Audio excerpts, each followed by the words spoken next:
All righty, everybody. Welcome to CPC.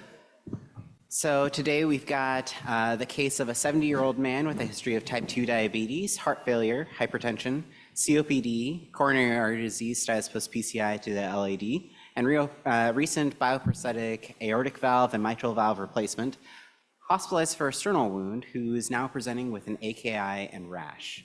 Our expert clinician is Dr. Tim Yao, and these are disclosures. And so without further ado, we'll meet Dr. Yao. So I've had the pleasure of knowing Dr. Yao for about 8 years, since I was a bright-eyed first-year medical student in 2016. Dr. Yao is an associate professor of medicine from the Division of Nephrology.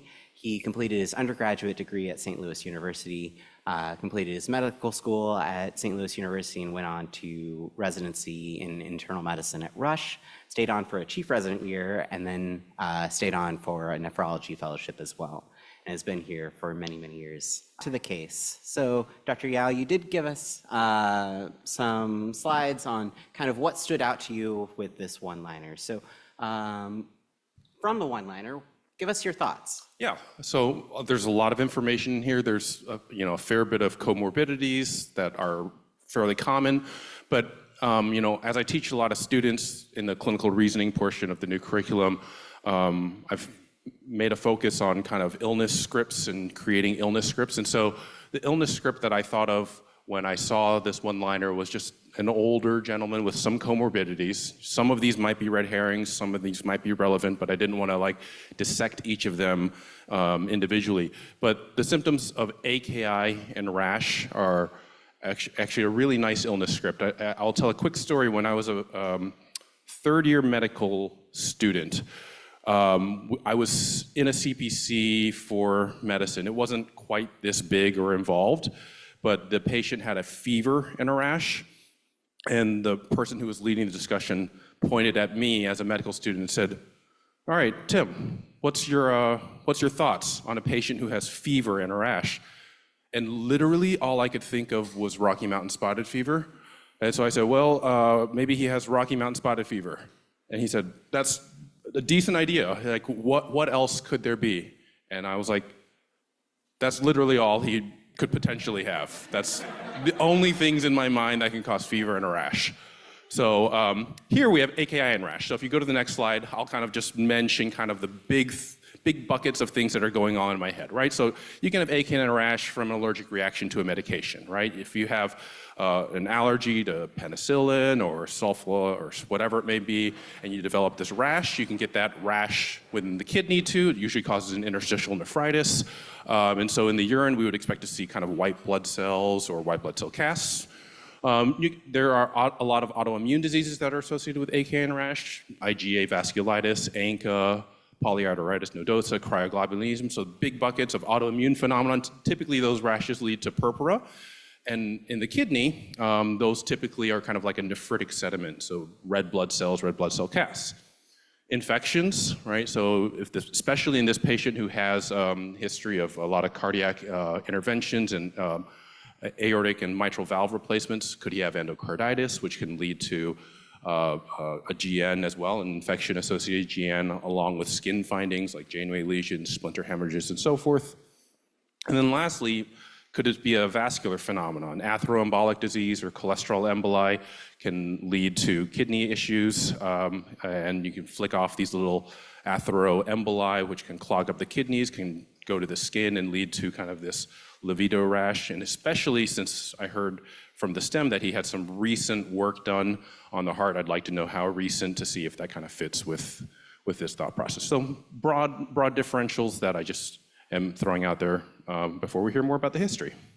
Alrighty, thank you so much for kind of leading us through your illness script and how you really tease out different parts of the history. We'll give you some more history. So he did have a bioprosthetic aortic valve and mitral valve replacement about 5 weeks ago at an outside hospital. And then about 2 weeks ago, presented to that same outside hospital in septic shock. Presented with fever, left-sided chest pain, shortness of breath, palpitations, and was hypotensive, requiring pressor support. CT chest at the outside hospital was concerning for mediastinal abscess with a 3.5 by 1.9 centimeter by 1.7 centimeter fluid collection, and his blood cultures were positive for MSSA and E. faecalis. What stands out to you about the history thus far? Yeah, so the recency of the cardiac surgery is obviously important, and then a lot happened 2 weeks ago, septic shock. I mean, he's still alive, but he has a lot of issues, and the fact that he has positive blood cultures, these aren't particularly unusual, but like this makes me wonder, like, could he have some kind of either infection associated phenomenon that's leading to the kidney and the rash issue? Again, the recency of the valve replacement doesn't make me think, could there be vascular phenomenon as well? I think on my initial list, I had some autoimmune stuff. Not that that's completely off the table, but it's just unusual for this guy all of a sudden, in the setting of having all this, to also be diagnosed with, ANCA disease. That would just be really bad luck. So I think those are my thoughts based on what I see on this slide. Awesome, thank you so much. So he was started on broad spectrum antibiotics initially, and then was narrowed to cefazolin. So he was then transferred to Barnes for possible sternal wound debridement, and repeat CT scan here with contrast showed concern for sternal osteomyelitis and an infected left epicardial lead, and was continued to treat with cefazolin. He did receive 1 dose of Vanc and then a brief course of cefepime, given some concern for Pseudomonas that was then determined to be colonization instead. Okay. He did undergo a sternal wound exploration and washout about 1 week ago, and since that time has been weaned off of pressors and extubated to 2 liters nasal cannula. Unfortunately, around the same time as the sternal wound exploration, his urine output started to decrease, and now he's only making about 200 to 300 cc's per day, and his serum creatinine has started to rise. He was initially treated with some IV fluids, and then without any improvement in the serum creatinine or his urine output, he attempted some diuresis as well with metolazone and Bumex. Unfortunately, that also did not improve his urine output or creatinine. Over the last 2 or 3 days, he's developed a rash over the bilateral lower extremities and now on the hands. What stands out to you now? So clearly he was quite sick. He was on pressors, intubated. He's kind of improving from that overall shocky standpoint, but now we're starting to see some kidney issues. The fact that the urine output is decreasing now, despite the fact that he's coming off pressors and getting extubated, makes me think that maybe there is something out of the ordinary going on. If this were not a CPC case, I would be thinking of kind of standard things, kind of like what was seen on the floor. Maybe he needs a little bit of fluids. Maybe he needs a little bit of blood pressure support. Maybe he had some HTN from the hemodynamic issues related to his shock. So none of this is unusual. I probably would have done the same thing, given him some fluids. Okay, it didn't work. Let's see if we can convert his oliguric AKI into a non-oliguric one. The presence of the rash is interesting, and what stands out to me is actually the location of it. It's not something that started centrally and has moved out. That's typically what you would see if this was a drug allergic reaction. The fact that it's on the extremities and hands is a little bit unusual. Thank you so much, and thank you for kind of this description of what concerns you about the rash. We'll give you a little bit more background into his past medical history. So he does have HFpEF, coronary artery disease status post PCI to the LAD about 1.5 years ago, hypertension, type 2 diabetes, COPD, OSA, not fully compliant with his CPAP, and depression. Surgical history, most notable for that bioprosthetic aortic valve and mitral valve replacement about a month ago, and then a left total knee replacement 5 years ago.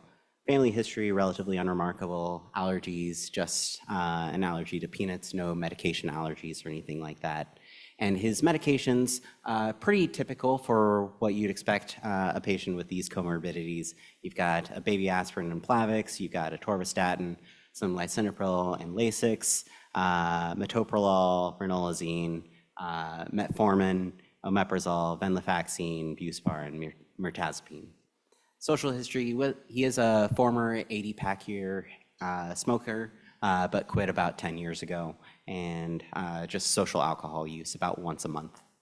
Okay, so as I look through this, again, we see a lot of his comorbidities, which are, again, quite common, a lot of cardiac, vascular issues.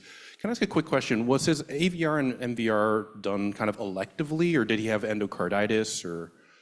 More electively. Okay, so it's not like he had endocarditis and needed that, and so the thought of him now having MSA and E. fecalis is more likely related to the soft tissue skin infection postoperatively rather than something that was kind of in his bloodstream for many weeks.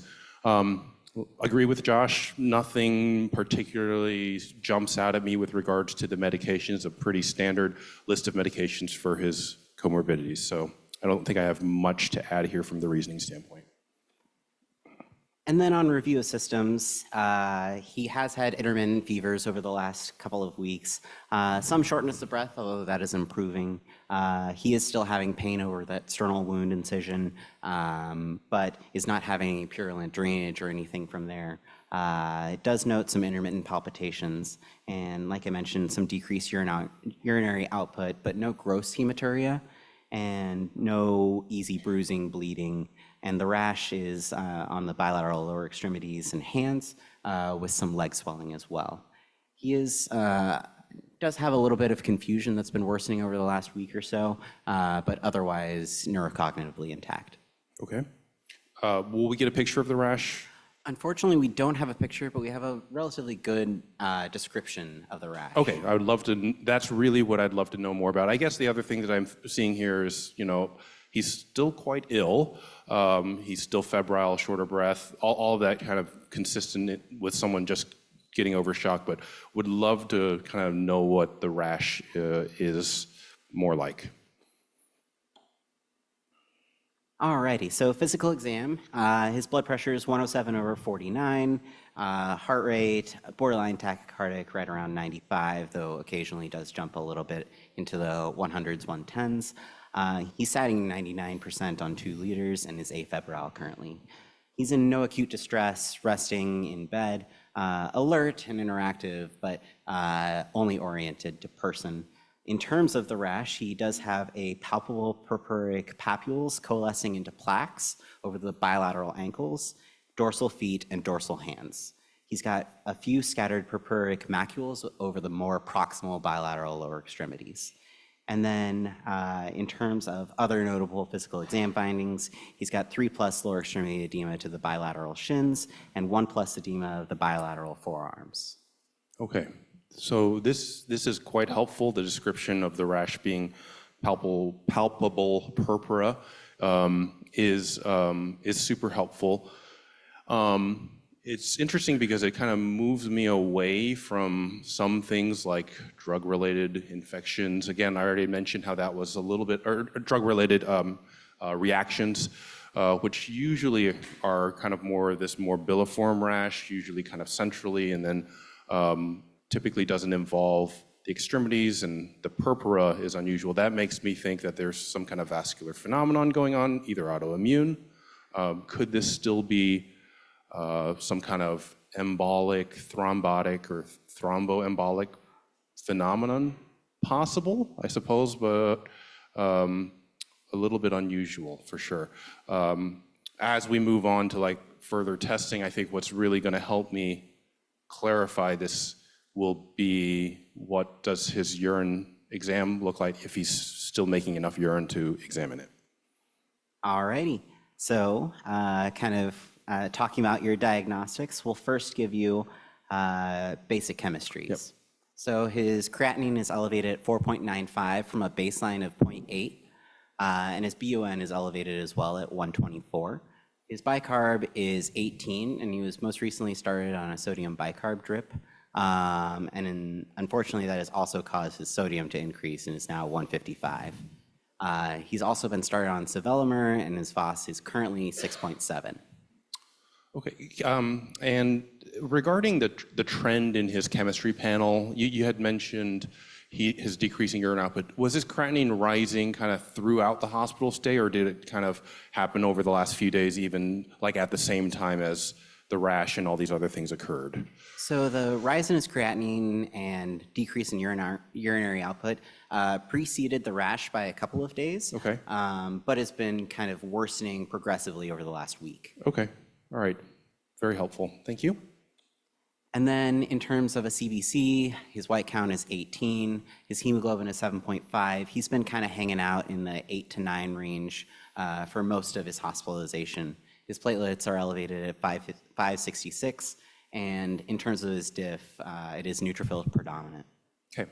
And although not super specific and certainly not sensitive, the fact that he doesn't have like a hypereosinophilia also, again, just putting that in the back of my mind, given that, an allergic reaction was on the initial differential. So great. And then I think you were asking for some urine studies? Urine would be super helpful, yes. All righty. So this is his UA when his creatinine started to initially rise. So at this point, his creatinine is about 1.5. Okay. His UA showed 2+ protein, 3+ blood, trace leukesterase, and his microscopy showed 21 to 50 RBCs, 0 to 5 white blood cells, and 11 to 20 epithelial cells. Some other urinary studies that were obtained at this time, mostly for the hypernatremia and trying to figure out more of the etiology of the AKI. Sure. Okay. Very helpful. Protein in blood makes you immediately think about a glomerular process. Blood on the microscopy makes you think about more nephritic issues. Even though he does have edema, this presentation isn't screaming out to be nephrotic syndrome, right? He has a lot of other things that are going on, and also the fact that he's so ill and has had all these infections. I'm not thinking about diseases like minimal change and FSGS and membranous. I'm thinking more along the line of maybe this is related to the infection now, because infection-associated glomerulonephritis can present like this with blood and protein, and especially with Staph aureus, it's quite frequent. But that's how I'm interpreting this urine in that lens. I would say the other electrolytes, almost sacrilege to say this as a nephrologist, I don't think they're that important, to be honest. Like if you're going to, he has a sodium of 155, just give him water. You don't need to order a million things. Like just start him on D5W. It's easy to fix that without having to worry about what do we do with a urine osmolarity of 373. So, sorry. All righty. And about 5 days after that initial UA, we got a second UA. Okay. And that showed 4+ protein, 3+ blood, 3+ leukesterase. And now we show greater than 50 white blood cells, greater than 50 RBCs, and 0 to 5 epithelial cells. Okay. And did he have evidence of a urine infection, or was this culture ever, do we know? Culture was negative. Okay, culture negative. So the 50 white cells in a negative culture is a little bit unusual. Sterile pyuria does make you think about interstitial nephritis, but interstitial nephritis should not typically lead to protein in blood, especially this degree of it. So I'm still thinking that this is probably a glomerular process. I'm still thinking about infections with all of the other things kind of in the background. All righty, thank you very much. Next, we'll give you some of the anemia workup, just given the hemoglobin of 7.5. So his white count, like we mentioned, was 18.1. His hemoglobin was 7.5, and his platelets were 566. His iron panel, most notable for a TSAT of 11, but otherwise pretty unremarkable. His B12 and folate were normal, and his haptoglobin was 131, LDH mildly elevated at 502. Okay. And his indirect bili is undetectable. Right, so it doesn't look like he's hemolyzing in the setting of this acute infection. That's probably what I would attribute his anemia to it. Where would you like to go from here? So I probably would do a couple tests. I'm just thinking about this in real time. If I was, consulted on this patient, I would probably be doing a couple things simultaneously. I'd be imaging the kidneys simply to rule out any type of obstructive process, easy to fix, not high in the differential, but making sure that nothing anatomically is weird there, especially if we might need to be doing a kidney biopsy. I'd probably also be getting an echocardiogram to see if he had any evidence of endocarditis, given the fact he has the bacteremia. All righty, so we'll give you some imaging. So this is the initial CT scan when he was admitted, just prior to his rise in creatinine and decrease in urinary output. Mostly just showed that mediastinal fluid collection, 3.8 by 1.1 centimeters. He did have a repeat CT scan about a week after this, after the creatinine has started to rise, and really pretty much unchanged from this, excluding the wound exploration and debridement of that fluid collection. Okay. And then he did get a retroperitoneal ultrasound, which showed no hydronephrosis. Okay, great. And then I think you wanted an echocardiogram? Yeah, a TTE at the very least, and maybe even a TEE. We'll give you both. Okay. So we've got a transthoracic echocardiogram, which showed a mildly dilated LV and an EF of 60%. The bioprosthetic aortic valve replacement without aortic regurgitation and a mean gradient of 12. Bioprosthetic mitral valve replacement with a mean gradient of 3 and some moderate TR. And the TE showed A flutter with rates in the 130s, normal LV, RV, systolic size and function, and a well-seated valve in both the aortic valve and mitral valve. No vegetations or thrombus, and he was cardioverted at this point. Okay, great. So you feel fairly confident we're not dealing at least with endocarditis in the setting of the bacteremia. Great. We'll give you a few immunology studies. So we did get complement levels. His C3 is 100, his C4 is 29.6, and that's his immunoglobulin profile as well. Anything stand out to you from here? No, I mean, I think when you're interpreting and ordering complement levels, it's a little bit tricky because in an ideal world, you compare their complement levels to baseline, although most people don't have baseline levels of complement. So if his C3 was 75, even though that would be labeled as low in EPIC, it doesn't necessarily mean that we must be dealing with a hypocomplementemic GN. But the fact that they're so normal, both of these are very normal, makes me feel pretty good about certain disorders. It's a little unusual because what I was initially thinking about, probably highest on the list, was an infection-associated GN related to the bacteremia and the MSSA. Typically, that has a suppressed C3. So the fact that it's so normal is a little bit unusual, but it's not, I would say it's not unheard of. Where do you want to go from here? I would like to, did his blood cultures clear? Yes, they did clear. Okay. So we'll get some infectious workup. His most recent blood cultures are no growth to date. His sternal wound culture from about a week ago was still growing MSSA at the time. And they also got some other serologies as well, parvovirus, EBV, CMV, HIV, and Hep A, B, and C. Okay, great. Nothing to add here. I'm trying to think what I would do in real life. Honestly, did derm see him, or did we do a skin biopsy prior to more invasive testing? We're awaiting on a dermatology consult. Okay, all right, okay.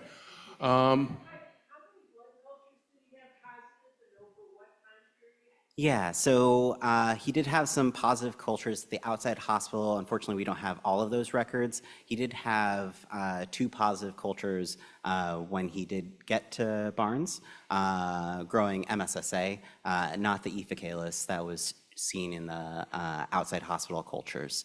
And since that time, the cultures have cleared, and that's when he had his sternal wound exploration as well.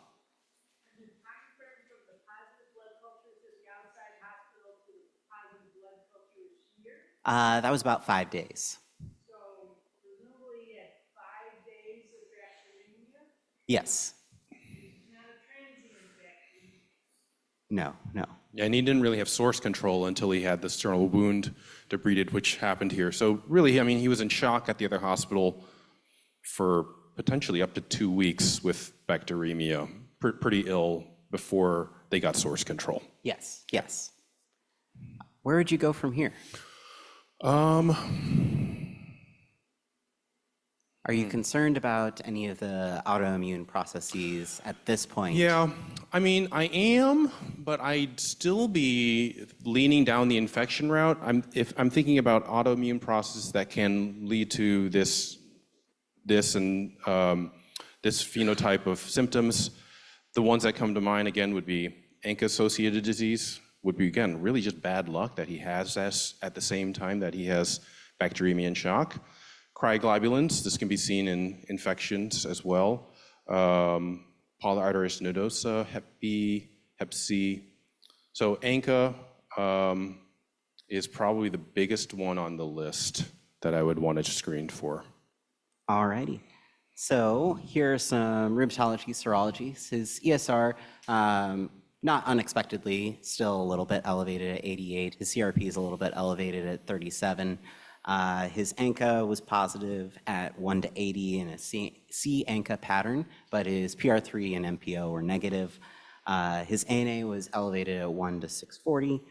His rheumatoid factor was 22, but anti-CCP was 0.5. His ENA was negative, and his double-stranded DNA was 5.0, which is in that indeterminate range, with less than 4 being negative. And his antihistone was undetectable as well. Okay, so it was low on the list, and now we've done our due diligence and screened for it. I don't think he's dealing with something in addition, autoimmune, at least primarily autoimmune outside of the infection. So at this point, would you be more going after the rash, or would you be more going after the kidneys to try to figure out what's going on? So that's a tough question because the rash is obviously easier to biopsy. However, we've all had skin biopsies done that don't make the diagnosis for us. It's very high likelihood that they get the skin biopsy and it just comes back with this generic leukocytoclastic vasculitis, and then we're still kind of scratching our heads as to what's causing the problem. The kidney is much more invasive. I didn't see any glaring contraindications. We can always transfuse him just a little bit. His platelets seem fine. We would check coags. But the kidney is more likely to be definitively diagnostic despite being more invasive. So I feel like I'd still probably go with the skin and hope that it gives us an answer. And if it doesn't, because if the skin shows IgA, then I think we're dealing with a HSP type picture. But if the skin is non-specific, then I think we're going to be left needing to poke the kidneys in the end. All righty. And unfortunately, he is also on dual antiplatelet, so that affects the decision as well. So from the Department of Pathology, we've got Dr. Goodman, who's going to lead us through initially the left ankle punch biopsy and then a kidney biopsy.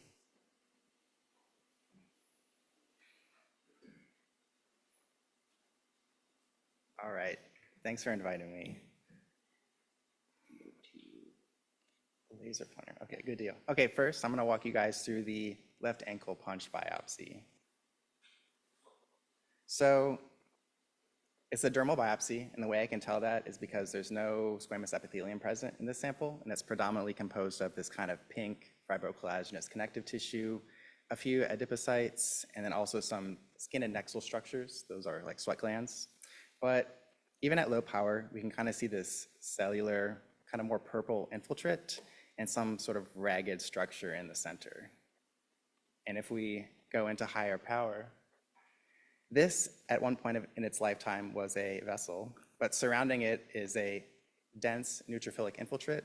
And the neutrophils are kind of these cells that have nuclei that almost look like ants, or segmented. Predominantly neutrophilic infiltrate. There's also a few macrophages and kind of reactive fibroblasts surrounding it, maybe a few lymphocytes as well.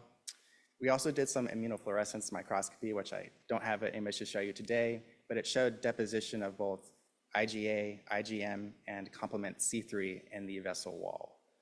So these findings are consistent with a small to medium vesicle vasculitis and with the deposition of the IgA, C3, and IgM.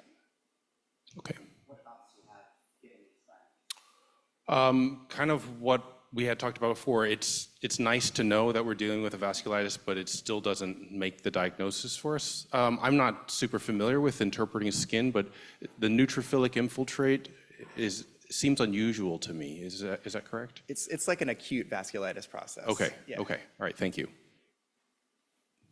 All right. Next, we will go into the native kidney biopsy. And so when we look at kidneys, there's three components that we're looking at: the glomeruli, the tubulointerstitium, and the vessels. The most notable findings were in the glomeruli. So here we have a single glomerulus within its Bowman capsule. So normally these are composed of a podocyte layer, a bunch of abundant capillaries, and then a mesangial matrix kind of holding it together. One thing I can notice at this power, though, is that these are very pink. There's a lot of these cells in the mesangium, where in a normal kidney glomeruli, there should only be 2 to 3 before you encounter another capillary loop. So we have a proliferation of mesangial cells within the mesangium. And you also notice, if you make it out, there's several also of these ant-like cells that are neutrophils, both in the mesangium as well as in vessels we can see here. So we have a proliferative glomerulonephritis, both mesangial and endocapillary hypercellularity, and these were seen in more than 50% of the glomeruli, so it's a diffuse process. We also looked at the tubulointerstitium, so kind of away from the glomeruli. These are both distal and more proximal tubules. These should be packed close together. But as you can see, they're kind of spread out with a pink material in between. We can do a trichrome stain, which will stain collagen blue, and so there's fibrosis within the kidney, within the tubulointerstitium.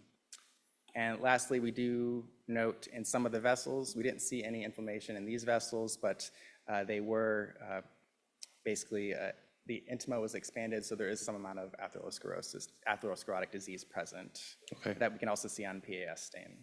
Can I ask on the tubular interstitial, like if you go back to the trichrome, there's no evidence of like a lymphocytic infiltrate or a tubular interstitial nephritis or eosinophils? Correct. No EOs or other like lymphocytes in the interstitium. Okay, thank you. And I don't know if you're going to go to it. Was immunofluorescence done? Did it have? Yeah. Okay. So we, I don't have the images of the immunofluorescence, but they did detect IgG, IgA, and complement C3, in preferentially in the mesangium. And I do have a few electron microscopy images, which I'll walk you guys through, because I know these aren't seen very frequently. So on this image in the left, I have this cartoon also to the right. So this image to the left, we're basically in the mesangium, kind of on the edge of the glomerular basement membrane, which is seen here. And then this is part of the mesangial matrix. This is a mesangial cell. And then normally this mesangial matrix should be all this gray color, but we can see these electron dense areas within the mesangium. And we also saw this image on the right here is we're on the edge of the glomerular loop. So this is the glomerular basement membrane. This is an endothelial cell. This is probably some inflammatory cell within the capillary wall or in the capillary lumen. And then this is the podocyte, which should have nice little like leg processes, but they've kind of been effaced. So when we say podocyte foot process effacement, it just means they've flattened out. But we also see some deposits within the subendothelial deposits as well. Okay. Thank you. Yeah. So yeah, we have a diffuse proliferative glomerulonephritis. Excellent. Yeah, so I think it's kind of just demystifying the verbiage here. Diffuse meaning all the glomeruli sampled show this proliferation. We were nicely seeing how there was mesangial and endocapillary proliferation. So this is a nice histologic description, but it still actually doesn't tell us a diagnosis, right? Because diffuse proliferative glomerulonephritis can be seen in lupus, for example. However, this patient's lupus serologies were completely negative. So DPGN is a diagnosis histologically, but we still have to step back and say what's causing this. The big one to me that stands out is, again, the bacteremia and the infection. And so if I were to Are you going to ask me to make the diagnosis? Yeah. Okay, just want to make sure I wasn't jumping the gun. Because if you had more clues, I would take them. So I would say that this is one of the milieu of infection-associated glomerulonephritis. If you mentioned the immunofluorescence being IgG, IgA, and C3, if this was IgA dominant, you can call this a post-infectious IgA nephropathy, which is different than a primary IgA nephropathy. But I would just, for now, label this under the broad category of infection-associated GN. And that's basically what the pathologist read as well. And so you mentioned your diagnosis. So this was ultimately determined to be an IgA predominant infection-related glomerulonephritis, like what you were saying. So thank you so much.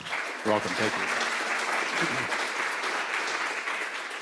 So in terms of his hospital course, he was started on prednisone, followed by a taper. Only had some mild improvements in urinary output and is unfortunately now dialysis dependent. He was ultimately discharged to complete a 6-week course of cefazolin for the sternal wound, osteomyelitis, and bacteremia, and the steroid taper for the infection-associated glomerulonephritis. So for a teaching topic for infection-associated glomerulonephritis, immune complex-mediated disease, the IgA dominant staphylococcus-associated glomerulonephritis more commonly affects older individuals and those with diabetes. And like what you were saying, Dr. Yao, presents with AKI, hematuria, and proteinuria. A cutaneous vasculitis can be present as what we saw in this case as well. And like what you were saying, more commonly presents with a hypocomplementemia, though not always. And you can see that subepithelial electron-dense deposits on electron microscopy like we saw in this case. Unfortunately, prognosis is worse in individuals with underlying diabetic nephropathy. So I want to thank you again, Dr. Yao, and thank you all for joining CPC.